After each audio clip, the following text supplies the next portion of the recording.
Welcome to week 2 of English 320 American Literature after 1865.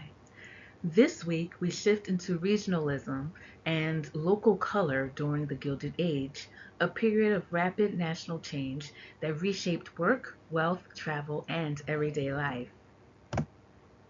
As you move through this lecture, I encourage you to pause, take notes, and screenshots, and actively engage the questions posed as they will help guide your written assignments.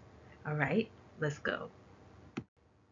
As you move through the readings, pay close attention to how authors build place, i.e., dialect, customs, routines, social rules, and the small details that signal class and community. When you read, think of place as a set of pressures. Notice geography, work, money, education, and social rules. Next, pay attention to dialect and voice. Listen for how speech is represented and what that representation does. Finally, watch how customs shape power. Look for rituals, etiquette, and community expectations and ask who benefits from those norms.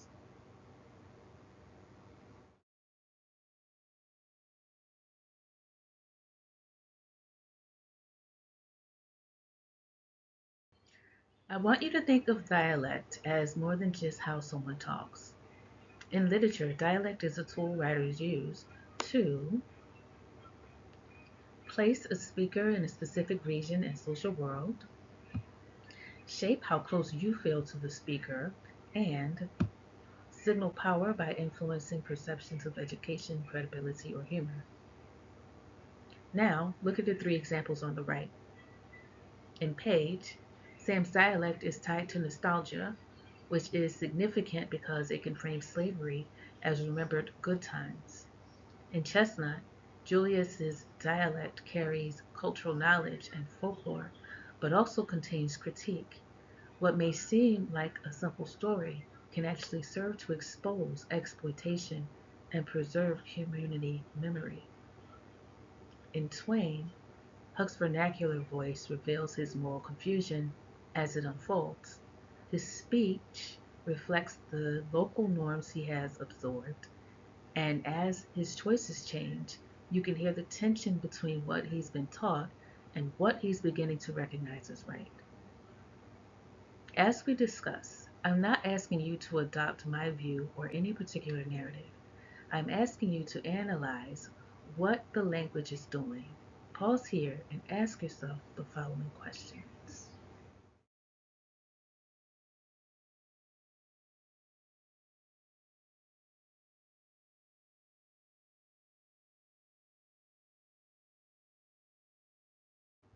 This graphic will help you visualize the main idea for week 2. Stories are not neutral. In regionalism and local color writing, narrative becomes a battleground where writers define what counts as America, who belongs, and whose version of the past gets treated as normal, honorable, or true. At the top, you see the three pillars authors use to build a world. Place is the social landscape, not just scenery. Dialect is the voice of the people, and it can work in two directions. It can humanize speakers by giving them specificity and presence, or it can reduce them to stereotypes, depending on how it's framed. Custom refers to unwritten rules, the social codes that govern what is acceptable, who is respected, and what consequences follow when someone crosses a line. I recommend that you pause here and take a screenshot.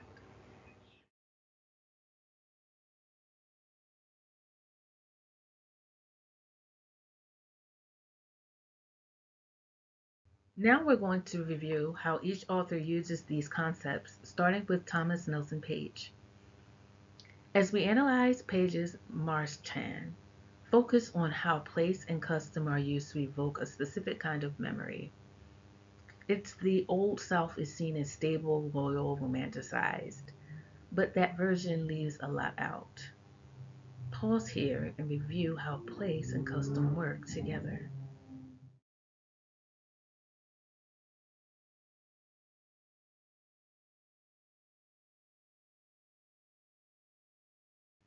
As we continue to analyze Page, I want you to notice that dialect is not just a style choice. Here, dialect becomes a framing device that shapes how the entire story is told and how we as readers are positioned. Notice who's telling the story and who's listening. The Northern Traveler shapes how the story is told and understood, so even authentic voices are being filtered. Pause here and answer the questions on the right. Remember to stay focused on evidence.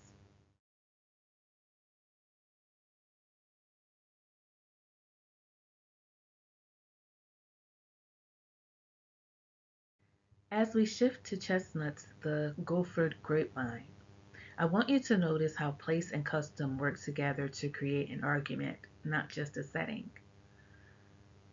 The Scuppernong is a great example of how something local becomes meaningful. A grapevine isn't just a grapevine, it connects to labor, profit, and history. Pause here and review how place and custom work together.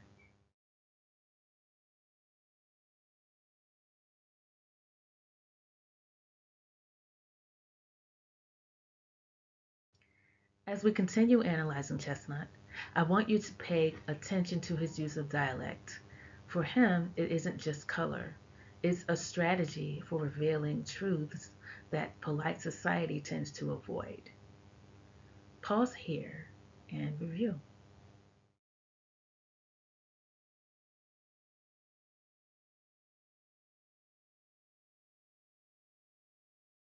In Mark Twain's Huckleberry Finn, place isn't just background, it operates like an argument, almost a moral map that tells us what kinds of choices are possible and what kind of dangers follow. For example, the river becomes a space of freedom, but the shore represents rules, danger, and control. So, movement between places equals movement between moral systems. Pause here and review how each location functions.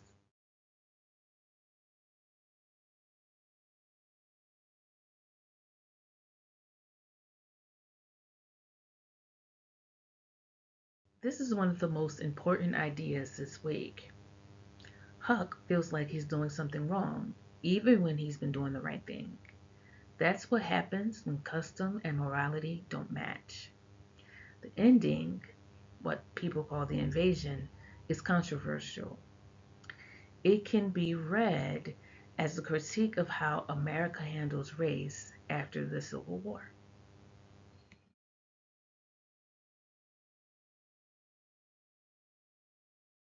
On this slide, I want you to see our three tools, place, dialect, and custom, as three different ways the text constructs an argument about what America is.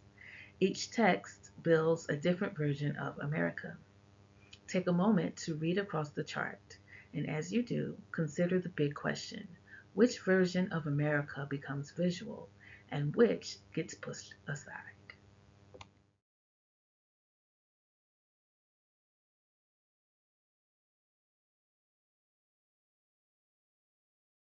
As we conclude this week's lecture, here's the main takeaway I want you to leave with.